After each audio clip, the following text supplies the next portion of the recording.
کہ حالات سے کبھی نہیں بدلیں گے. حالات کے بدلنے کے لیے اعمال کی تبدیلی شرط ہے. تو اپنے اعمال بدل دو، ہم حالات بدل دیں گے. وہ پتہ ہے ابھی کیا کہہ رہے تھے؟ اب تو اعمال بدل دو، ہم حالات بدل دیں گے. اس لیے کہ حالات سارے ہمارے قبضے میں ہیں. حالات سب اللہ کے قبضے میں ہیں، اللہ کے غیر کے ہاتھ میں کچھ نہیں ہے.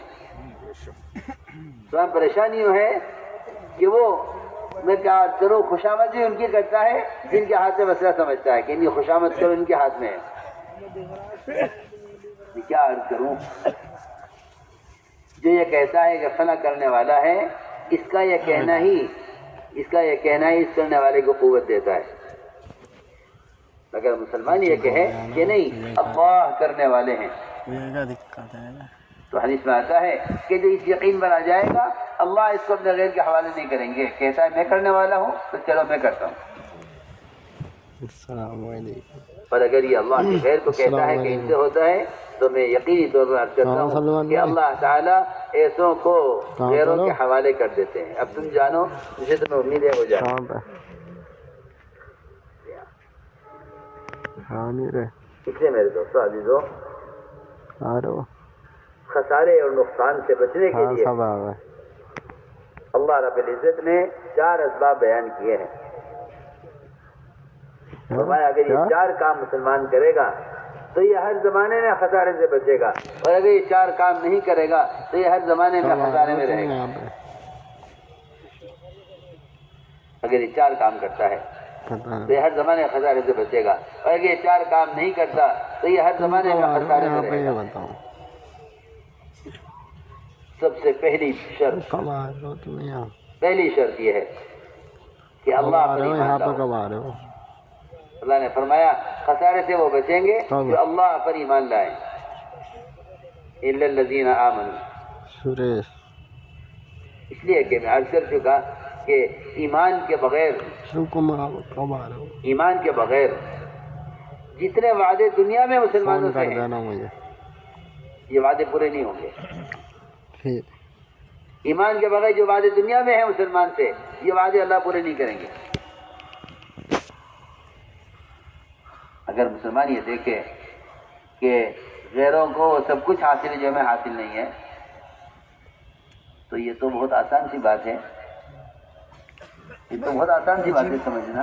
اگر مسلمان یہ کہے کہ غیروں کو سب کچھ حاصل ہے ہمارے پاس نہیں ہے، اس الجھن کو، اس غلط سوال کو اور اس غلط سوچ کو ختم کرنے کے لیے سب سے آسان راستہ، سب سے آسان بات یہ ہے کہ مسلمان یہ سوچے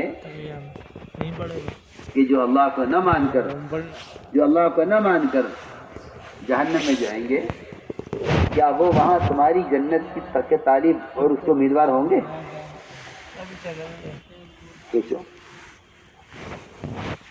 اگر مسلمان دنیا میں یہ سوچے کہ جو ان کے پاس ہے ہمارے پاس کیوں نہیں ہے، تو جب وہ اپنی جیل میں ہوں گے کیا لینا ہے تیرا، تو کیا وہ اس کی امید کریں گے کہ جو جنت میں نعمتیں ہیں وہ نعمتیں ہمیں جہنم میں ملیں؟ اس کو پیچھے ہم تو حیران ہیں کہ اس زمانے کا مسلمان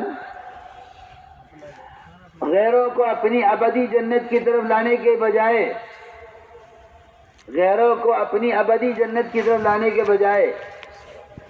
ان کی چھوٹی سی حقیر ختم ہو جانے والی دنیا کو حاصل کرنے کی کوشش میں ہے.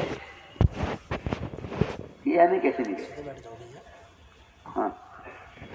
یہ ہمیں کیسے ملے؟ اس لیے ایمان کی سب سے پہلی علامت اور ایمان کا سب سے پہلا تقاضا یہ ہے کہ جو کچھ ان کے پاس ہے پہلے تم اس سے اپنی نظر ہٹاؤ. اس لیے کہ وہ آدمی آخرت کا طالب ہو نہیں سکتا جو دنیا کا طالب ہے. وہ آخرت کا طالب نہیں ہو سکتا جو دنیا کا طالب ہے. کہ سب سے پہلے اپنی نظر کو اس سے ہٹاؤ.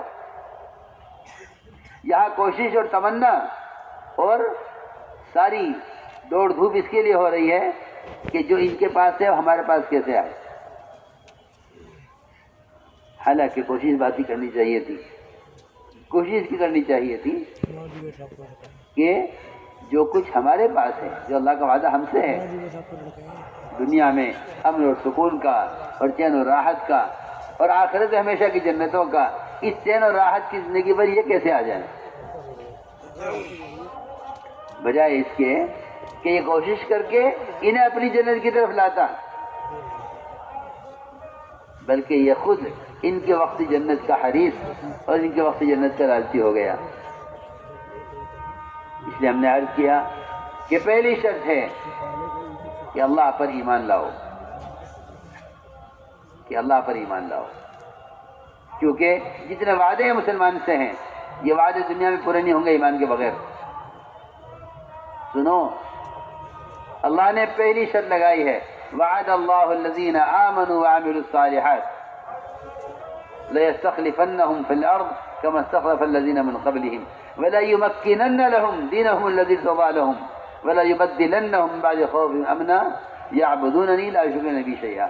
یہ پوری آیت غور کر کے سمجھنے کی ہے کہ اللہ نے وعدہ کیا ہے ایمان والوں سے، اور وعدہ کیا ہے اللہ تعالیٰ کے حکموں کو پورا کرنے والوں سے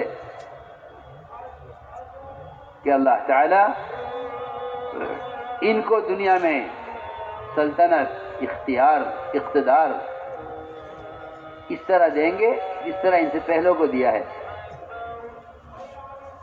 اور اللہ تعالیٰ ان کو دنیا میں وطنیت اور دنیا میں ان کو قبضہ اور دنیا میں ان کو ٹھکانہ، سنو تو صحیح، یہ سب کچھ دیں گے،